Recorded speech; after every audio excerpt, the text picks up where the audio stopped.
शांति। सदा प्रसन्नता युक्त प्रेम स्वरूप ईश्वरीय सेवाधारियों को सोमवार की गॉडली मॉर्निंग। ज्ञान सागर, प्यार के सागर, रत्नागर, सौदागर, जादूगर बाप हैं राजू रमजबाज। तरह तरह के हमें खेल दिखाते हैं, हमारी सभी मनोकामनाएं पूर्ण करते हैं, हमें कितनी युक्तियां बताते हैं, हमारी समस्याओं का समाधान देते हैं, कितने गुह्य राज हमें रमणीकता से सुनाते हैं, दिल को आराम देते हैं। ऐसा जादूगर है बाबा राजू रमजबाज, खेल दिखाने वाले। क्या हम सदा ऐसे बाप पिया के साथ रहते हैं, ज्ञान वर्षा से भीगते हैं? बाबा आज की मुरली में अपने कर्तव्य बताते हैं, जिनकी हम भक्ति में महिमा करते हैं। भक्ति मार्ग में तो हमने बहुत बलियां चढ़ाई, खुद भी बलि चढ़े ना, खुद भी बलिहार हुए। अभी क्या करना है? अभी बाबा को वारिस बनाना है। तो जब हम बाबा को वारिस बनाएंगे तभी हम भी बाप के पूरे वर्षे के वारिस बनेंगे। तो अब राइट रॉन्ग सब जज करके हमें माया जीत विजयी रत्न बनना है। आज तारीख है 25 सितंबर 2023। बाबा के समीप कैसे आ सकते हैं जानने के लिए सुनते हैं परमात्मा महावाक्य। मीठे बच्चे, तुम्हारे दर पर कोई भी आए उसे कुछ न कुछ ज्ञान धन देना है। पहले फॉर्म भराओ, फिर दो बाप का परिचय दो। वैसे भी कहा जाता है ना कि दर पे कोई भी आए तो खाली हाथ न जाए, कुछ न कुछ जरूर देना चाहिए। कोई याचक आया है, कोई भी आया है, चाहे कोई मेहमान हो, भरपूर हो के जाए। याचक कुछ मांगने आता है तो उसकी जो इच्छा है वो भी पूरी करनी है। तो वो तो स्थूल चीज़ों से या स्थूल धन देकर हम कर सकते हैं, आसान है। लेकिन आज बाबा कहते हैं उसे ज्ञान धन दो, ये है सबसे अमूल्य धन। इससे उसका जीवन परिवर्तन हो सकता है। तो बाबा ने हमें भरपूर किया है, ज्ञान रत्न दिए हैं, तो यही ज्ञान रत्न हमें औरों को देने हैं।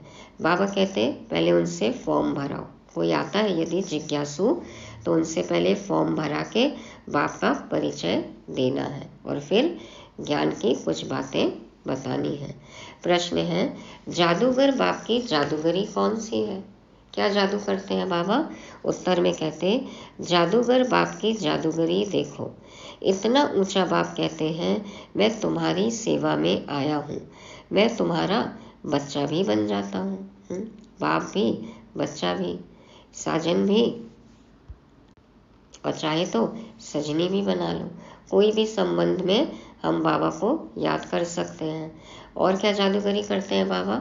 हमें कौड़ी से हीरा बनाते हैं, पतित से पावन बनाते हैं, कांटे से फूल बनाते हैं। तो ये सब जादूगरी है ना। तो बाबा कहते हैं मैं तुम्हारी सेवा में आया हूँ, मैं तुम्हारा बच्चा भी बन जाता हूँ। तुम बच्चे जब मेरे पर बलि चढ़ो तो फिर मैं 21 जन्मों के लिए तुम्हारे पर बलि चढ़ूं। यह भी वंडरफुल बातें हैं। बाप कितने प्यार से तुम्हें पढ़ाई पढ़ाते हैं, तुम्हारी सब मनोकामनाएं पूरी करते हैं, तुमसे कोई भी फीस आदि नहीं लेते हैं। क्या फीस है? एक आओ और एक और आत्मा को लेकर आओ, तो फिर ये तो सेवा हो गई ना, हमारा ही भाग्य बनता है। क्या फीस है? अपना समय देना है, कुछ भी स्थूल धन तो देना नहीं है। तो बाबा कहते हैं कुछ भी फीस आदि नहीं लेते। उन्हें कहा जाता है राजू रमजबाज। एक नाटक होता था पहले राजू रमजबाज के नाम से, इसलिए बाबा कहते हैं कैसे देखो जादूगरी करता हूँ। उसमें भी खेल दिखाते हैं, जादूगरी करते हैं। गीत बजा।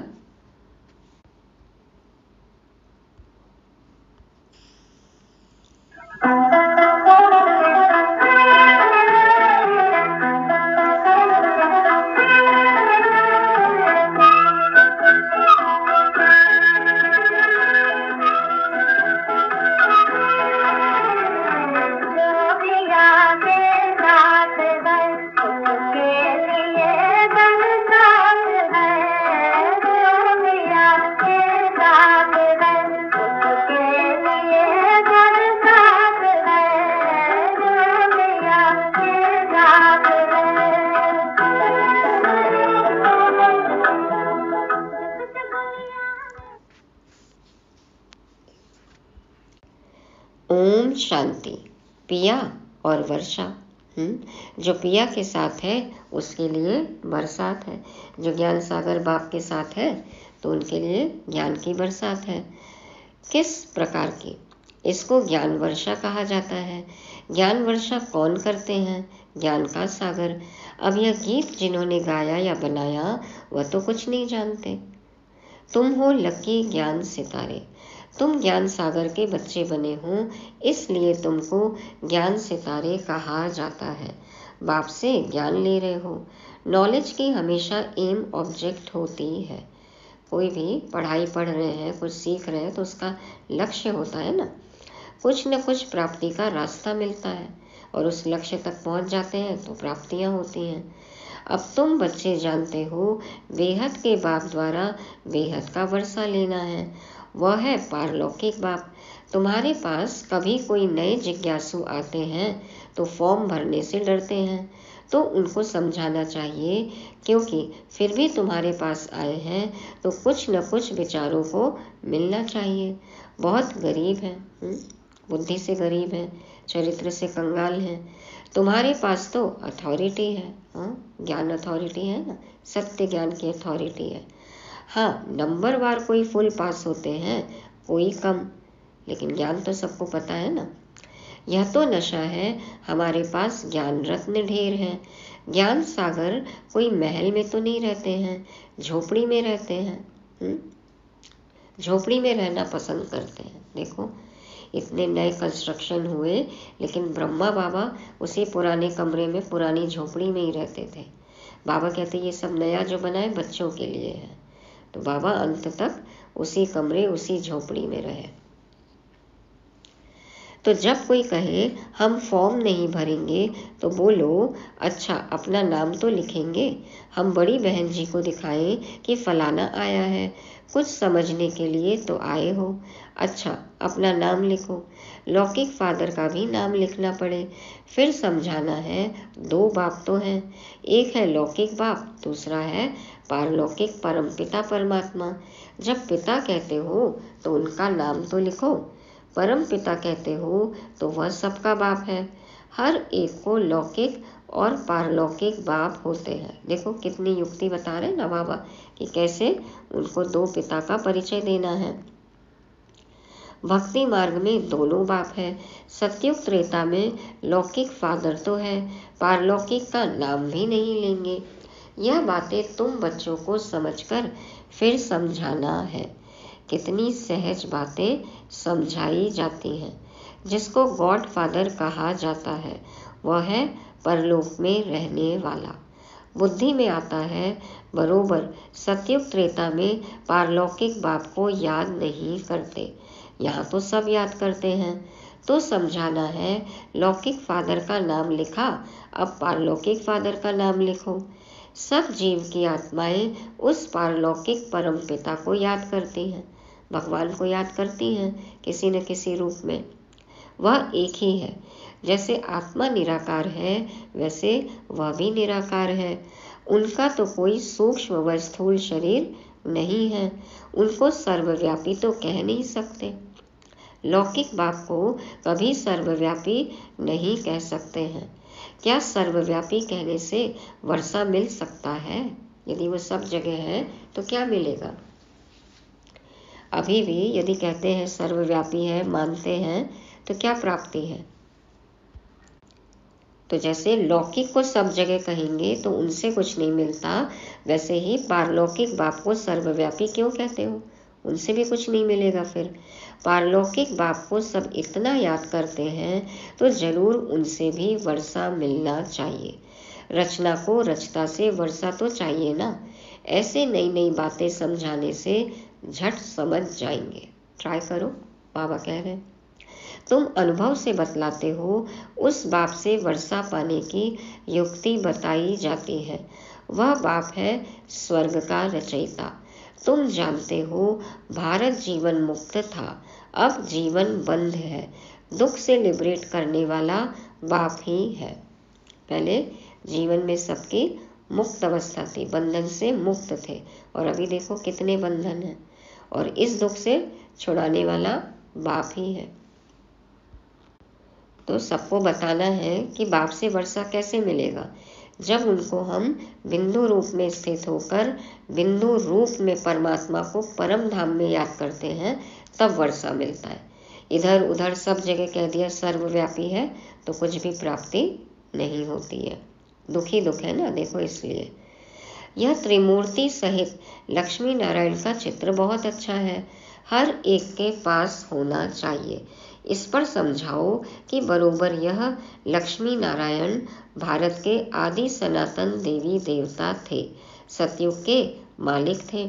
स्वर्ग का वर्षा जरूर पारलौकिक बाप स्वर्ग का रचयिता ही दे सकते हैं। कोई फॉर्म न भी भरे, लेकिन यह बात लिखाना तो सहज है। दो बाप हैं, दोनों से वर्षा मिलता है। लक्ष्मी नारायण अथवा उनके बच्चों आदि की जीवन कहानी तो है नहीं। श्री कृष्ण के लिए कहते हैं उनको टोकरी में ले गए, यह हुआ। अच्छा, इन लक्ष्मी नारायण को राज्य कहाँ से मिला? बरोबर आदि सनातन देवी देवताओं का राज्य था। इनमें पहला नंबर लक्ष्मी नारायण है। उन्हों को यह स्वर्ग का वर्षा किसने दिया?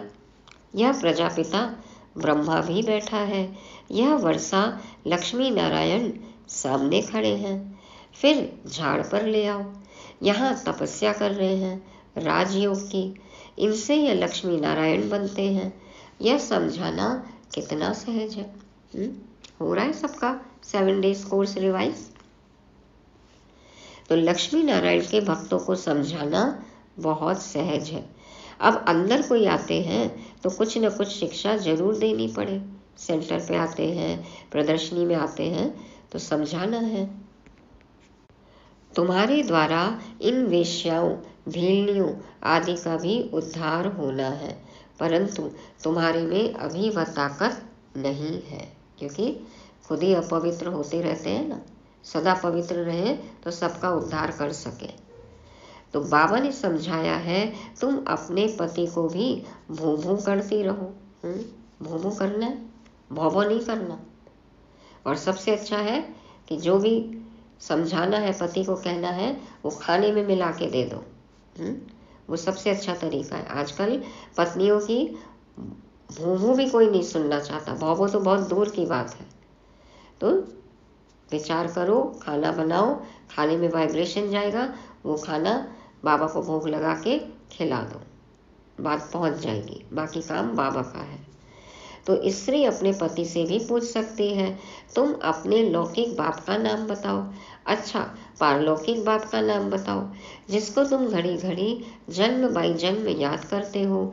जरूर उनसे कुछ जास्ती मिलता है। लक्ष्मी नारायण को याद करने से तो कुछ मिलता नहीं है। अब जिनके पति थोड़े धार्मिक विचारों के होंगे तो वो सुनेंगे, समझेंगे, और जिनका अलग ही धर्म है, कलयुगी धर्म है, तो उनको तो बोल के कुछ भी नहीं समझाना है। सिर्फ संकल्प ब्रह्मा भोजन में डालने हैं। बाकी बाबा का काम, बाबा के बच्चे बाबा जाने। बाप आकर तुम्हारी कितनी सेवा करते हैं, बिगर मांगे तुमको पढ़ाते हैं, कहते हैं आओ तुमको स्वर्ग में ले चले, सभी मनोकामनाएं पूर्ण करते हैं। नर नारायण का भी चित्र है ना। पूजा लक्ष्मी की होती है, समझते हैं लक्ष्मी से संपत्ति मिलेगी। यह सब भक्ति मार्ग की बातें हैं। लक्ष्मी धन कहाँ से लाएगी? स्त्री धन कहाँ से लाएगी? पहले तो स्त्रियां नहीं कमाती थी ना, तो उनको जरूर पति से मिलता है। पुजारी लोग यह कुछ भी नहीं जानते, तुम बच्चों को समझाना पड़े। तुम भी अभी समझते हो, आगे हम क्या करते थे, कुछ भी नहीं समझते थे। अब अच्छी रीति जान गए हैं। जानना माना वैसा बनना, उस पर चलना, स्वरूप बनना। श्री कृष्ण जन्माष्टमी होती है तो सवेरे में उनको दूध पिलाते हैं, झूला झुलाते हैं, और रात को फिर पूरी तस्मई आदि खिलाते हैं, खीर पूरी खिलाते हैं। अभी किया होगा ना सबने, या देखा होगा। क्या इतने में इतना बड़ा हो गया जो पूरी तस्मई खाने लायक हो गया? पहले तो दूध पिलाया और बाबा कहते हैं फिर रात तक में खीर पूड़ी खिला दिया। तो क्या इतनी सी देर में वो बड़ा हो गया, अडल्ट हो गया, खीर तस्मई खाने लायक हो गया? यह भी समझने की बातें हैं ना। तुम जानते हो यह राधे कृष्ण ही फिर लक्ष्मी नारायण बनते हैं।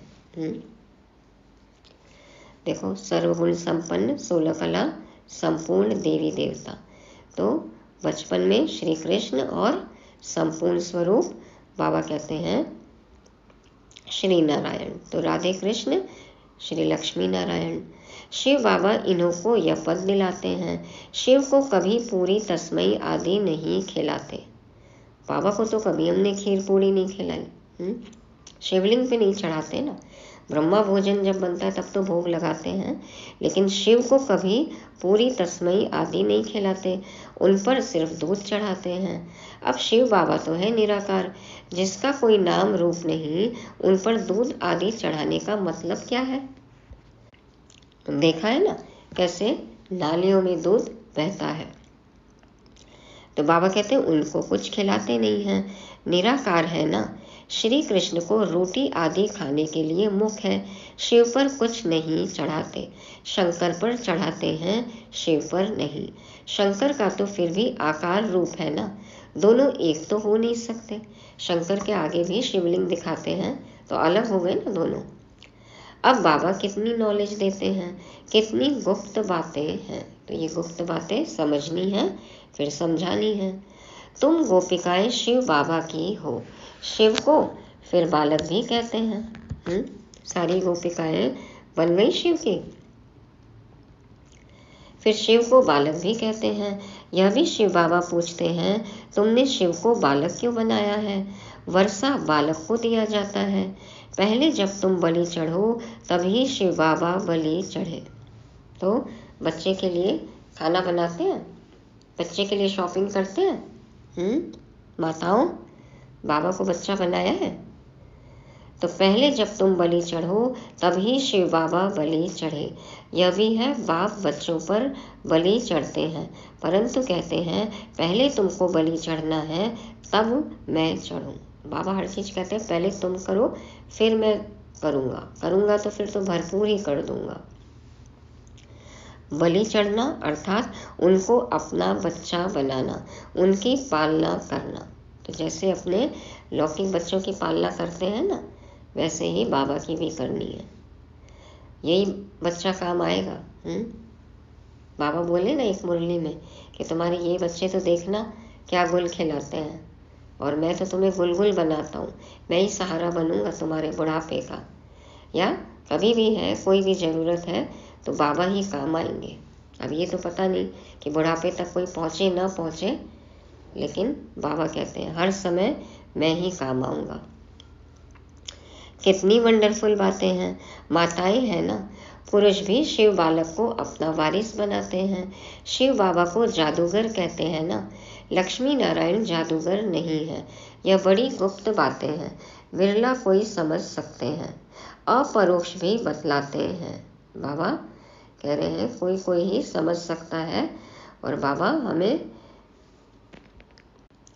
थ्योरी भी बताते, प्रैक्टिकल में भी बताते, सामने भी बताते हैं, गुप्त रीति से भी समझाते हैं, गहरी बातें भी हैं, इशारा भी देते हैं। तो सब समझना है।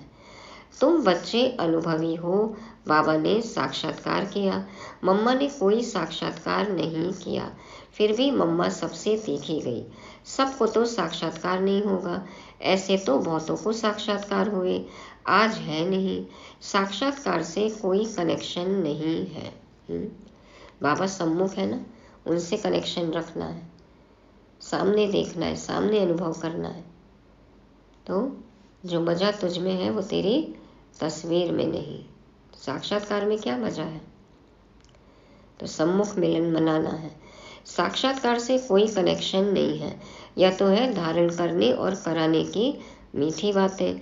जादूगर राजू रमजबाज तो है ना, जादूगर लोग बहुत तीखे तीखे होते हैं, संतरे निकाल दिखाते हैं, सिर काट कर फिर जोड़ देते हैं, आगे बहुत जादूगरी दिखाते थे, है ना। पीसी सरकार फेमस जादूगर। तो बाबा से बड़ा जादूगर तो कोई भी नहीं है। बाबा सब कुछ बेहद में करते हैं। अब बच्चे जान गए हैं बाबा की ही महिमा गाई जाती है। तुम्हारी लीला अपरम अपार है, तुम्हारी गतमत न्यारी है। हाँ, लीला अपरम अपार है, बाबा की महिमा अपरम अपार है। और क्या मत देते हैं, उससे क्या गति होती है, वो सबसे न्यारी है। श्रीमत से सदगति होती है। तो बाप कितनी श्रीमत देते हैं, श्रीमत से तुमको श्रेष्ठ देवता बना रहे हैं। श्री श्री कहा जाता है निराकार शिव बाबा को। लक्ष्मी नारायण को ऐसा श्रेष्ठ किसने बनाया, जरूर उनसे श्रेष्ठ से श्रेष्ठ होगा। बाबा से हम यह इल्म सीखते हैं। इल्म माने विद्या, गुर, हुनर। क्या सीखते हैं कि मनुष्य को देवता कैसे बनाया जाए। अभी तुम सब सीताएं रावण की जेल में शोक वाटिका में दुख उठा रही हो। राम राज्य में कभी शोक होता ही नहीं। तो जिससे वर्षा मिलता है उनको याद करना है ना। हम आत्मा हैं, यह भी मानते हैं। पूछो तुम्हारे लौकिक बाप का नाम क्या है, पारलौकिक बाप का नाम क्या है। बाप को सर्वव्यापी तो नहीं कहेंगे। बाप माना वर्षा। बेहद के बाप से बेहद का वर्षा मिलता है। अब वह रावण ने छीना हुआ है, इसलिए कहा जाता है माया जीते जगत जीत। हमारा राज्य रावण ने छीन लिया, तो अब रावण पर जीत पानी है, माया पर जीत पानी है, तो फिर से जगत जीत बन जाएंगे, अपना राज्य भाग्य मिल जाएगा। माया पर जीत पानी है। मन तो तूफानी घोड़ा है। ऐसा घोड़ा जो इधर उधर भागता ही रहता है। आता है कंट्रोल करना, लगाम लगाने आती है। बाबा कहते मन तो तूफानी घोड़ा है, खूब पछाड़ने की कोशिश करेगा। घोड़ा गिराता है ना घुड़सवार को। बाबा ने अब तुम्हारी बुद्धि का ताला खोल दिया है, तुम राइट और रॉन्ग को समझ सकते हो। श्रीमत है लगाम, क्या सही क्या गलत हमें पता है। तुम समझा सकते हो अब यह दुनिया बदल रही है। महाभारी लड़ाई तो जरूर लगनी है, उसमें सब विनाश होंगे। यादव मूसलों से अपने ही यादव कुल का विनाश करते हैं। मिसाइल्स चलाएंगे एक दूसरे पर, बॉम्ब्स डालेंगे। पांडव कुल की जीत होनी है। बाबा ने बताया ना कि बाहर तो न्यूक्लियर वॉर होगी, भारत में गृह युद्ध होगा, और पांडव हम पांडव है ना, बाबा के बच्चों की जीत है। परंतु दिखाया है 5 पांडव बचे, वह भी पहाड़ों पर गल मरे। पहाड़ों पर गल मरे माना ऐसी ऊंची स्थिति में पहुंच गए कि देह अभिमान खत्म हो गया, देह अभिमान मिट गया, गल गया। तो जिनका देह अभिमान खत्म हो जाएगा, जो आत्माभिमानी बन जाएंगे, तो जीत है ना उनकी। बाकी क्या हुआ, कुछ नहीं। राजयोग सिखाया तो कुछ तो बचे होंगे, प्रलय थोड़ी हो जाती है। यह सब बातें तुम अभी जानते हो। दिखाते हैं श्री कृष्ण सागर में पत्ते पर आया। श्री कृष्ण तो गर्भ महल में आते हैं। गर्भ जेल में दुख होता है, सागर तो गर्भ महल है, बड़े आराम से बैठा रहता है। जन्म जन्मांतर से यह गीता का ज्ञान भागवत आदि सुनते आए, भक्ति मार्ग के धक्के खाते आए। अभी बाप तुमको 1 सेकंड में स्वर्ग का मालिक बनाते हैं। इसको भावी कहते हैं। परंतु भावी किसकी, भावी ड्रामा की कहेंगे। माना ये तो होना ही था, फिक्स्ड है, ड्रामा में ये लिखा ही है, नून है, बना बनाया ड्रामा है ना। जो हमने किया वही ड्रामा बना, और जो ड्रामा है बना बनाया वैसे ही हम फिर कर रहे हैं और करेंगे भी।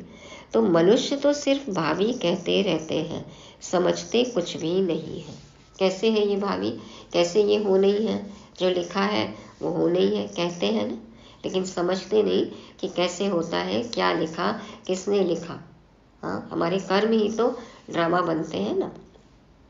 जो पास्ट हो गया वो ड्रामा, और नया ड्रामा हमें अपने कर्मों से क्रिएट करना है। तो वो तो कुछ भी नहीं समझते। तो जब कोई आए पहले पहले यह बताओ कि 2 बाप हैं। पारलौकिक बाप स्वर्ग का रचयिता है, उसने तो स्वर्ग का वर्षा दिया था। आज से 5000 वर्ष पहले स्वर्ग था, अभी तो नर्क है, फिर तुम वर्षा ले सकते हो। हम भी बेहद के बाप से वर्षा ले रहे हैं। यह भारत भगवान की जन्मभूमि है, जैसे इब्राहिम, बुद्ध आदि की अपनी जन्मभूमि है। तुम बच्चे जानते हो बाप आए हुए हैं, वर्षा दे रहे हैं। तुम बच्चों को रहमदिल बनना है। कोई को भी यह समझाना तो बहुत सहज है। आज के समय में किसी को भी ये सत्य ज्ञान देना मानो उस पर बहुत रहम करना, दया करना। ये है सबसे बड़ा वरदान देना, उनको दुआएं देना, ब्लेसिंग देना, आशीर्वाद देना, कृपा करना, है ना। क्योंकि इस चीज की कमी है, सत्य ज्ञान कहीं भी नहीं है, इसलिए सब भटक रहे हैं, दुखी हैं। तो बाबा कहते हैं तुम्हें रहमदिल बनना है।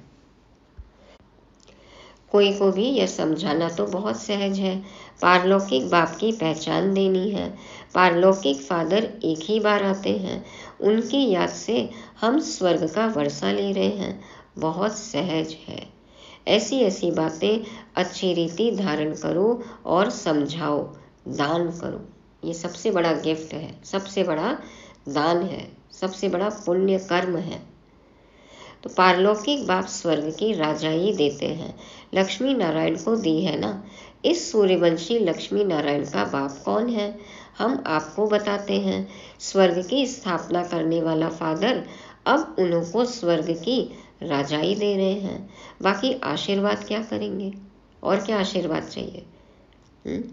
स्वर्ग की राजाई दे रहे हैं, ज्ञान दे रहे हैं, जीवन जीने की कला सिखा रहे हैं, खुद का जीवन हीरे जैसा कैसे बनाए ये बता रहे हैं, हमें हीरा बना रहे हैं, पढ़ा रहे हैं। इससे ज़्यादा और क्या आशीर्वाद, कृपा, रहम चाहिए भगवान का। लेकिन हमें कैसे देना है। आजकल वाचा से कोई सुनना नहीं चाहता है। तो हमारे उच्चारण नहीं, आचरण में जो हम धारण करें, आचरण से सेवा करनी है, आचरण से समझाना है।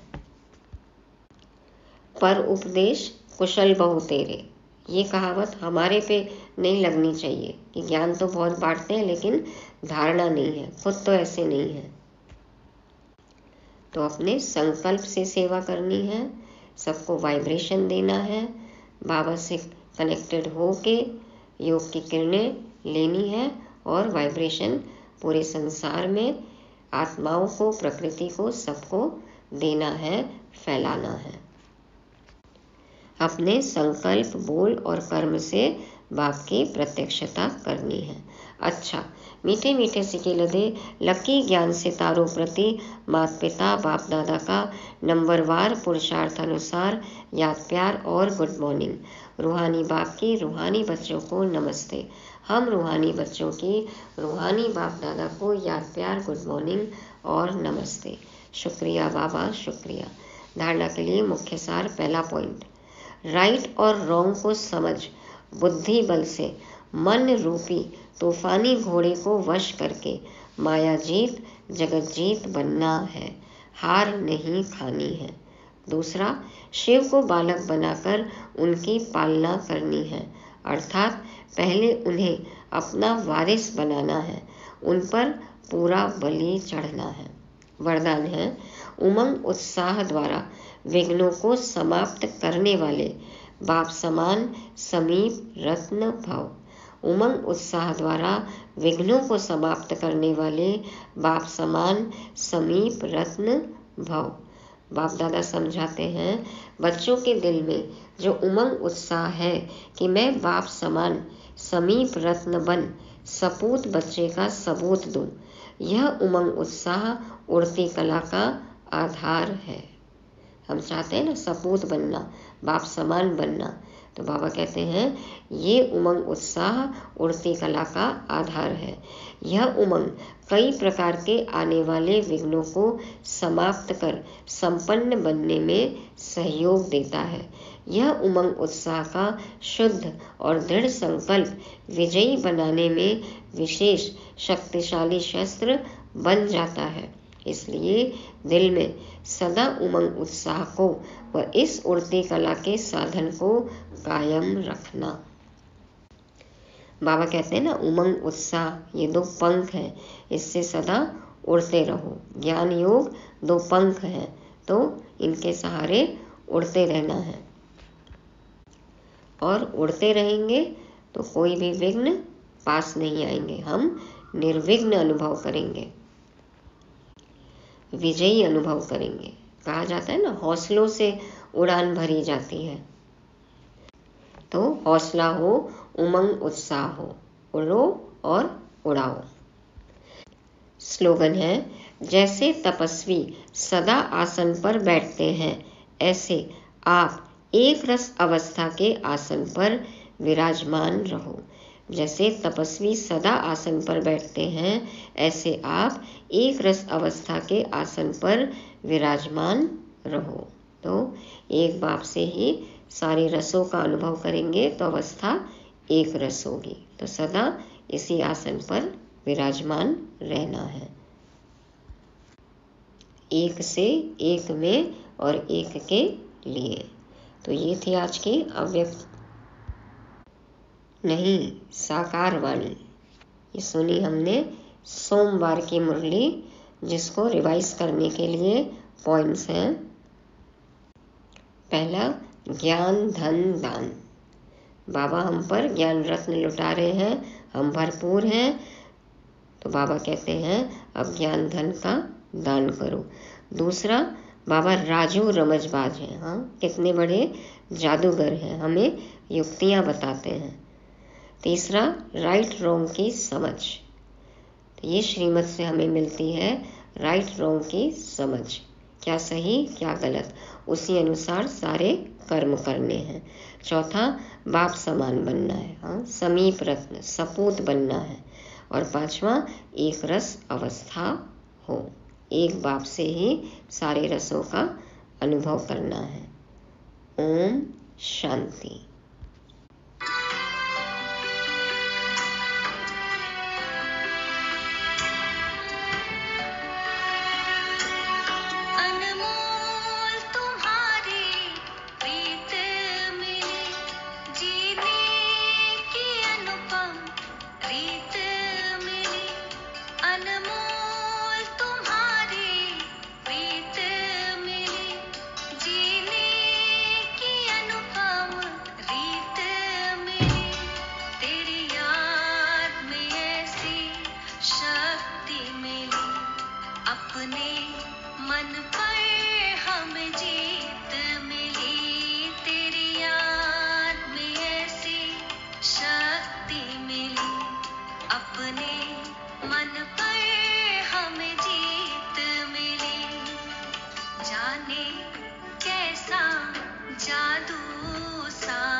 हमको